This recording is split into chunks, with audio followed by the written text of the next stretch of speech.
want to attach the wrist straps to your JoyCons of the Nintendo Switch 2, well, let me show you two ways to attach the wrist straps or remove them in style. So first let's detach the JoyCons from our Nintendo. Now let's grab a wrist strap. And first we'll need to make sure that the sling is hanging at the bottom. Okay, now what you need to do is match these icons, either plus or minus, and make sure they're the same. Then you'll need to hook it from the bottom, and after that, press on the top part. And that's all. Now, to detach these straps, you'll need to press the same button that we used to detach the JoyCons, like this.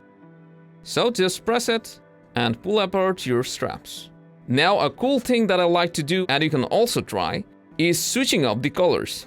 And Nintendo has thought it out, so there won't be any issues. You just need to match the symbols like before, plus or minus, and then attach them at the bottom and press on the top. There you have it. See how cool it is? So let's attach the other one. So now that we have put on the wrist straps on our JoyCons, let's put on the wrist straps. And then you can also secure it by pressing on this button and tighten it as much as you want, so that there's no chance of slipping. And if you didn't know already, they also work as your mouse attachment for the JoyCons, using which you can convert them to a full-fledged mouse. So now you can jump into gaming with your JoyCons secured and looking rad as hell. That's all, enjoy!